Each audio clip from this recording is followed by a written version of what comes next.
Here at E-Bike Adventures, we are always looking out for you, the consumer. And in the spirit of YouTubers answering pointless, unnecessary questions, I'm here to answer a question that, strangely, I've never been asked before. Is it time to buy a new e-bike? It's the future, no? Or a new trail bike? Well, we're here to find out.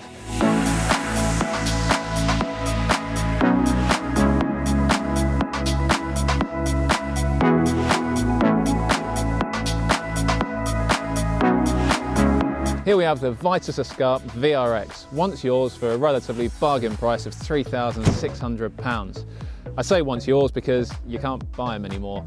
You can't buy any bikes anymore for that matter, so we'll skip over that. So what do you get for your money? Well, you get a Shimano XTR drivetrain, some XT brakes with those gorgeous rotors. I can't compliment them enough. Some Fox factory suspension, front and rear, Kashima coated for your pleasure, and a 29-inch DT Swiss wheel set. And one nice little touch that I really like are the race face next to cranks. You don't see them very often on bikes at this price point. And let's not skip over those colour-coded components. They're not factory. This bike actually belongs to my girlfriend and she likes things colour-coded, especially when it's pink or purple. So what's not to like? Well, for just £200 more, you get one of these. Come on. There we go. She's electric.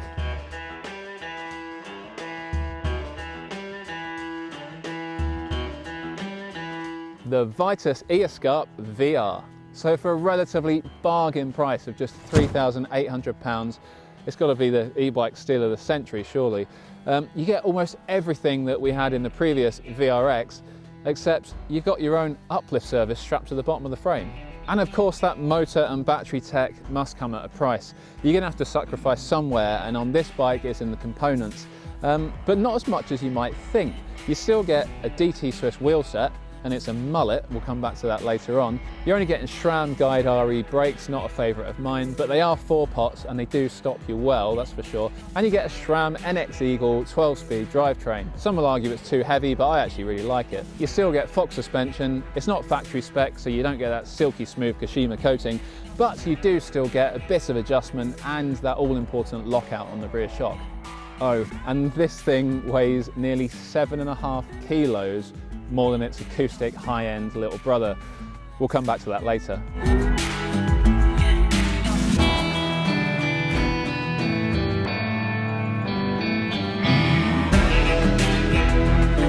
Short of being blinded by the unseasonably bright sunlight, let's see whether my eyes can be opened by the Acoustic Escape.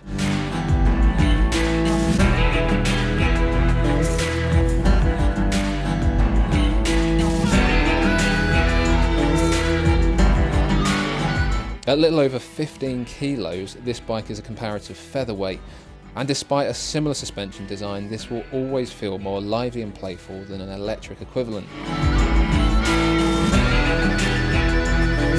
Now, if the reason you ride your mountain bike is predominantly for fitness, then of course the regular trail bike is the better choice. But like me, if your main focus is on fun and enjoyment, and you can be disciplined enough to use eco mode when you want to get a workout, then the e-bike might be for you.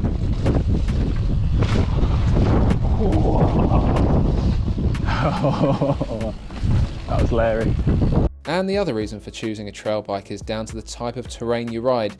If you're more inclined to ride down steep trails, bike parks, and maybe a trip to the Alps once a year, then of course the trail bike is still the answer. In summary, for many riders, you may still be content with a good old-fashioned slog up the hills followed by an agile, playful feeling descent on the other side. That slice of cake at the end of your ride will feel all the more deserved. But if you like riding trail centres, lapping locally built trails, or big days out getting lost in the hills, maybe it's time to take the leap over to electric. And also, when riding in a group, if you're all on e-bikes, generally you're all climbing at around about the same pace. So smiles all round. Many riders just can't get their head around owning a 20+ kilo bike. And if you only ride one for 20 minutes or even a few hours, I can see why you might think that. But after a few days, you begin to get used to that weight increase, and with a lower centre of gravity, you can start to use it to your advantage. And do not dismiss the difficulty of pedalling on steep, wet terrain in the winter on a trail bike. It's almost impossible. So you end up pushing much of the time, well I do, whereas on the e-bike with some spiky tyres, generally you can get up pretty much anything. And when it comes to descent, as I said before, that low down centre of gravity is so confidence inspiring.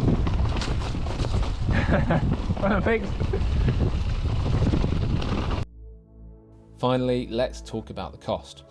In buying an e-bike, you are investing in a growing market where demand is currently far higher than supply. Add to this increasing costs in materials and manufacturing, as well as changing import and export duties. High quality e-bikes will likely never be cheaper. So when it comes to resale, you're in a much better position than you might think. So I know where I stand when it comes to these two bikes, but what about you? Are you going to join the e-bike revolution, or are you going to remain a purist and stick with the trail bike? Let me know in the comments below and give us a thumbs up if you like this video.